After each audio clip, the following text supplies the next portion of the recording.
আসসালামু আলাইকুম। গণজাগরণ কণ্ঠ টিভির পক্ষ থেকে সবাইকে স্বাগতম। আপনাদের সাথে আছি আমি মোহাম্মদ শুভ। দিনাজপুরের বোচাগঞ্জে আত্মসাৎকারীর কাছ থেকে ১৩ লাখ টাকা সহ দুই ভিকটিম শিশুকন্যা ও স্ত্রী উদ্ধারের জন্য স্থানীয় পুলিশ প্রশাসনের সুদৃষ্টি কামনা করেছে। ভুক্তভোগী অভিযোগকারী মোহাম্মদ আহমজিদ খান, পিতা মৃত মহির উদ্দিন খান, শহীদ মুক্তিযোদ্ধা, স্থায়ী ও বর্তমান মুর্শিদাবাদ, মালিপাড়া, ৭ নং ওয়ার্ড, সেতাবগঞ্জ পৌরসভা, ডাকঘর থানা, বোচাগঞ্জ, জেলা দিনাজপুর। মোহাম্মদ রাইসুর ও মোছাহলিপি আক্তার গত ১১ মার্চ ২৪ তারিখে নোটারি পাবলিক সাহেবের সম্মুখে অঙ্গীকারনামা স্বীকারোক্তি দিয়েছেন। গত ২রা এপ্রিল ২৪ তারিখে ওই ১৩ লাখ টাকা সহ দুই ভিকটিম শিশুকন্যা মোছাহ জান্নাতি আক্তার ৪ ও মোছাহ মিম আক্তার ৩ কে ফেরত দেওয়ার কথা। গত ১৫ এপ্রিল ২৪ তারিখে দ্বিতীয়বার ফেরত দেওয়ার কথা ছিল, আজ পর্যন্ত ফেরত দেওয়া হয়নি। ৩ নং বিবাদী মোছাহ আশা আক্তার ২ মাস ১২ দিন ঢাকার রাজধানীতে পলাতক থাকাকালীন বিভিন্ন মোবাইল ফোনে মামলা তুলে নেওয়ার হুমকি দিয়ে দুই ভিকটিম শিশু কন্যাকে জিম্মি করে।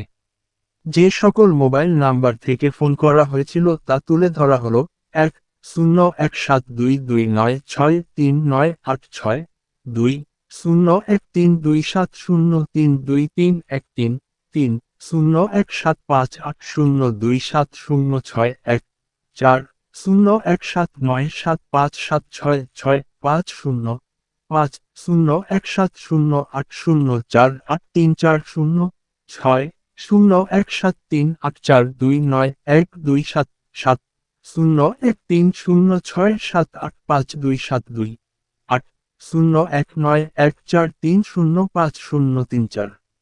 বোচাগঞ্জ থানার মামলা নং ৪-১০-১২-২৩ কোর্ট চেয়ার নং ১২৯-১১-১২-২৩ দিনাজপুর কোতোয়ালি থানার দুই ভিকটিম শিশু কন্যার মিসিং ডায়েরি নং ২১৯৫, বোচাগঞ্জ থানার সাধারণ ডায়েরি নং ৩৩০-০৭-০২-২৪। ৩ নং বিবাদী মোছাহ আশা আক্তার ভুক্তভোগী অভিযোগকারী মোহাম্মদ আহমজিদ খানকে তালাক দিয়েছেন, কিন্তু ভুক্তভোগী অভিযোগকারী মোহাম্মদ আহমজিদ খান ওই তালাকের কাগজ পাননি। উস্কানি ও ইন্ধন হুকুম দাতাদের নাম প্রকাশ করা হলো: ১ নং বিবাদী মোহাম্মদ রাইচুর রহমান, ৫৫, পিতা মৃত মফির উদ্দিন।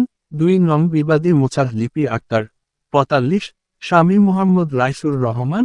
৬ নং বিবাদী মোহাম্মদ নয়ন মিয়া, ২২, পিতা মোহাম্মদ রাইসুর রহমান।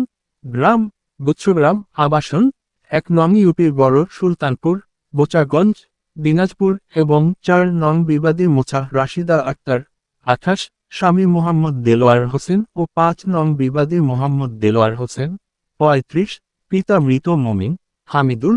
গ্রাম জায়গাও ৩ নং মুর্শিদাবাদ, থানা বোচাগঞ্জ, জেলা দিনাজপুর। এবং নাম না জানা আরও অনেকেই জড়িত রয়েছে। এই দুই পরিবারের কারণেই দুই ভিকটিম শিশু কন্যা জটিল ও কঠিন রোগে আক্রান্ত হয়েছে। ভুক্তভোগী অভিযোগকারী মোহাম্মদ আহমজিদ খান জানে ওই দুই ভিকটিম শিশু কন্যা আইনত মায়ের অধীনে থাকে, কিন্তু ৩ নং বিবাদী মোছাহ আশা আক্তারের একাধিক স্বামী এবং পরপুরুষ লোভী আসক্ত পরকীয়ায় লিপ্ত রয়েছে। তার কাছে ওই দুই ভিকটিম শিশু কন্যা মানুষের মতো মানুষ হতে পারে না। ভুক্তভোগী অভিযোগকারী মোহাম্মদ আহমজিদ খানের নিজ বাড়ি বিক্রি করা ১৩ লাখ টাকা সহ দুই বিক্রম শিশু কন্যা ও স্ত্রীকে ফেরত পাওয়ার জন্য পুলিশ প্রশাসনের ঊর্ধ্বতন ও কর্তৃপক্ষের নিকট করজোড়ের দাবি জানিয়েছেন ভুক্তভোগী সাংবাদিক পরিবারসহ বোচাগঞ্জ উপজেলা স্থানীয় এলাকাবাসী।